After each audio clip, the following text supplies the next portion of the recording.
Jail کی سیاہ ظالم سلاخوں میں اسے اپنا دم گھٹتا محسوس ہو رہا تھا۔ اپنوں سے جدائی کا غم ناقابل برداشت تھا۔ وہ دن رات پچھتاوے کے آنسو بہاتی، مگر بے سود گزرا وقت کبھی اس کے ہاتھ نہ آ سکتا تھا، بلکہ پردہ اسکرین کی مانند اس کے سامنے تمام مناظر چلنے لگتے۔ کوئی بھی عورت اسے تانا دیتی تو یہی کہتی، کیسی سیاہ عورت ہو، ذرا حیا نہیں آئی۔ وہ روتی چیختی ہلکتی رہتی، مگر جیل کی یہ سلاخیں اس کی دردناک زندگی اور موت کی جگہ بن چکی تھی۔ وہ اپنے باپ کی اکلوتی بیٹی تھی۔ ماں باپ بہت ہی غریب تھے۔ باپ مزدوری کر کے جو بھی کماتا، اس سے 2 وقت کی روکھی سوکھی کھا لی جاتی۔ اس کا چچا زاد رشید تو شروع سے اس پر مرتا تھا، مگر وہ اسے گھاس نہ ڈالتی۔ اسے شروع سے ہی امیر زادوں کی بیوی بننے کا شوق تھا۔ روٹی کو تو وہ ترس چکی تھی، جوان ہوئی تو ارمان بھی جوبن پر آ گئے۔ گلی کے کئی لڑکے اس پر مرتے تھے۔ بے حد حسین تھی، اسی لیے غرور بھی کرتی۔ جلد ہی اس نے ایک آدھ لڑکے سے بات کرنے کے بعد کھانے منگوانے شروع کر دیے۔ وہ اپنی عزت کی حدود کو جانتی تھی، مگر اس کا مقصد صرف باہر کی دنیا گھومنا اور کھلا کھانا پینا تھا۔ باپ کو اس کے حالات کا علم ہوا تو اس نے زبردستی چچا زاد رشید سے نکاح پڑھوا دیا۔ اب وہ رشید کی بیوی بن کر اس کے گھر رہتی۔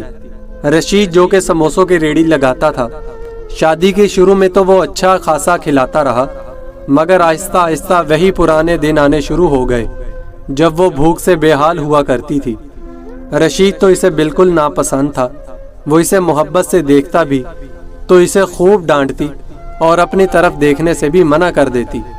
رشید بھی اس کے حسن کا اسیر تھا اور اب تو اسے اولاد کی خواہش تھی، مگر نازیہ جانتی تھی جو اسے پیٹ بھر کر نہیں کھلا سکتا، وہ اس کی اولاد کو کیا کھلائے گا۔ اسی لیے اس نے اولاد نہ پیدا کرنے کی ٹھان لی۔ اب رشید بھی روز آگ بگولا ہوتا اور خوب مار پیٹ کرتا۔ وہ روز روز رشید کی مار پیٹ کھا کر تنگ آ چکی تھی۔ وہ کہیں دور ایک آزاد پنچھی کی طرح اڑنا چاہتی تھی۔ وہ اس ظلم سے نجات بھی حاصل نہ کر سکتی، کیونکہ جانتی تھی وہ والدین کے گھر واپس بھی نہیں جا سکتی، کیونکہ وہاں فاقوں کے طوفان منڈلا رہے تھے۔ وہ خود سے تنگ آ گئی۔ کبھی کبھی دل کرتا خود کو ختم کر لے، لیکن پھر چاہ کر بھی کچھ نہ کر سکتی۔ رشید کا چھوٹا بھائی یعنی اس کا دیور بشیر، جو شہر کی فیکٹری میں کام کرتا تھا، اکثر ان کے گھر آتا اور شہر کی بڑی بڑی باتیں کرتا، تو نازیہ کا بھی دل چاہتا وہ کبھی شہر جائے، اس کے پاس ڈھیروں پیسے ہوں اور پھر وہ ملکہ بن کے راج کرے۔ وہ جانتی تھی رشید کے پاس بھی اپنا گھر ہے، سونا موجود ہے اور بہت ساری رقم جمع کر چکا ہے، مگر پھر بھی وہ ان سب تک رسائی حاصل نہ کر سکتی تھی۔ اس نے رشید کے چھوٹے بھائی کو ہی زلفوں کا اسیر بنانے کی کوشش کی۔ جلد ہی وہ اس کھیل میں کامیاب ہو گئی۔ رشید کی ریڑھی پر کام کرنے والا ملازم افضل بھی اس کے حسن کا دیوانہ تھا۔ وہ انہی اچھے برے حالاتوں میں زندگی گزار رہی تھی کہ اچانک غم کی ایسی آندھی چلی جو سب خوشیاں اپنے ساتھ بہا لے گئی۔ وہ روتی رہی، ہلکتی رہی، زور زور سے چیختی رہی، مگر کوئی اس کی مدد کو نہ آیا۔ اس بھیانک رات میں نقاب پوش ڈاکوؤں نے زبردستی گھر میں گھس کر فائرنگ کی۔ فائر رشید کے سینے میں لگا اور وہ وہیں گر کر فنا ہو گیا۔ رات کے اس پہر جب سب آرام کی نیند سو رہے تھے، اس نے اپنی چیخوں سے سب کو جگا دیا۔ اس کی دردناک چیخوں سے ہر کوئی غم میں مبتلا ہوتا نظر آیا۔ گھر، زیور اور باقی پیسے سب اس کے نام ہو گئے۔ وہ سارا دن شوہر کی یاد میں روتی رہتی، پھر جلد ہی شہر چھوڑ کر کہیں دور جا بسی، شاید اپنے خوابوں کے شہر، جہاں اسے کوئی روک ٹوک نہ تھی، جہاں وہ اپنی مرضی سے زندگی گزار سکتی تھی، جہاں وہ اپنے مرضی سے اپنے محبوب کی سرگوشی میں جا سکتی تھی۔ لیکن کبھی چیخ اٹھتی، روز رات کو سوتے ہوئے اس کا ضمیر اسے بے چین ہو کر پکارتا، مگر پھر وہ خیالات کو جھٹک کر سو جاتی۔ شہر میں آ کر اس نے محبوب کو بھی چھوڑ دیا اور اب وہ نئے کاموں میں ملوث ہو گئی۔ شراب نوشی، حسین راتیں اس کی زندگی کا محور بن چکی تھی۔ وہ ان کالے دھندوں میں روز منہ کالا کرتی اور پھر تھک ہار کر سو جاتی، مگر معاشرے کے سامنے وہ ایسی شریف عورت تھی جس کا سہاگ ظالم دیور نے ہی اجاڑ دیا، جو بیچاری شوہر کے غم میں جگہ جگہ دھکے کھاتی رہی اور پھر بالآخر بڑے شہر جا کر رہائش اختیار کر لی۔ جہاں فیکٹری میں کام کر کے 2 وقت کی کھا لیتی، مگر حقیقت تو اس کے برعکس تھی۔ وہ اپنی زندگی میں کھل کر جینا چاہتی تھی۔ وہ سب اقدار، روایات اور اصولوں کو بھول کر باغی ہو چکی تھی۔ بڑے سے بڑے جرم بھی اس کے لیے معمولی ہو گئے۔ کبھی کبھی گاؤں چکر لگاتی تو وہی معصوم نازیہ بن جاتی، جس کا سب کچھ ایک بھیانک رات میں لٹ گیا تھا۔ پولیس نے اس کے دیور بشیر پر بہت تشدد کیا، پھر بالآخر وہ اسی نتیجے پر پہنچے کہ وہ قاتل نہیں۔ بس اسی دن کے بعد انہوں نے اپنی تفتیش شروع کر دی، اور پھر بالآخر وہ اصلی قاتل ان کی گرفت میں آ ہی گیا۔ اور یہاں کپڑوں میں ملبوس مشہور کلب میں ناچتی گاتی نازیہ کو گرفتار کر لیا گیا۔ اسے اپنی گرفتاری پر شدید غم و غصہ تھا۔ وہ جانتی تھی کہ اس کا یہ راز بھی کوئی نہ جان پائے گا، مگر پھر اس کی گرفتاری نے ثابت کر دیا تھا کہ پولیس آخر پولیس ہے۔ لیڈی انسپیکٹر نے اسے خوب پیٹا۔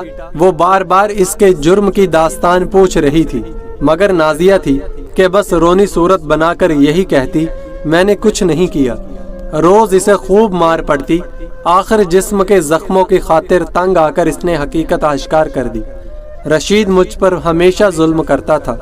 اچھا پیسہ ہونے کے باوجود اچھی روٹی نہ کھلاتا تھا، روز مارتا، کبھی کہتا اولاد پیدا کرو۔ میں اس سے اکتا گئی تھی۔ پھر اس کا بھائی شہر سے آیا تو میں نے اسے زلفوں کا اسیر بنایا۔ ادھر رشید کی ریڑھی پر کام کرنے والے افضل کو بھی اپنا دیوانہ بنا لیا۔ افضل کا کچھ بدماشوں سے رابطہ تھا۔ میں نے افضل کے ساتھ مل کر اپنے شوہر کو ختم کرنے کا منصوبہ بنایا۔ میں جانتی تھی کہ میرا دیور شراب کا عادی ہے، اکثر شراب پی کر ہمارے ہی گھر آ جاتا۔ اس روز بھی اس نے خوب پی۔ پھر میں نے اسے نیند کی گولیاں کھلا دی اور اپنے منصوبے کو پورا کرنے کو تیار ہو گئی۔ افضل نے چہرے کو نقاب سے ڈھکا۔ اس کے ساتھ 2 اور لوگ تھے۔ وہ گھر میں داخل ہوئے تو میں نے اچانک شور ڈالا۔ میرا شوہر باہر آیا تو انہوں نے تھوڑی ہی لڑائی کے بعد فائر اس کے سینے میں مارا۔ میں وہیں پھوڑ پھوڑ کر رونے لگی، اپنے کپڑے بھی پھاڑنے لگی۔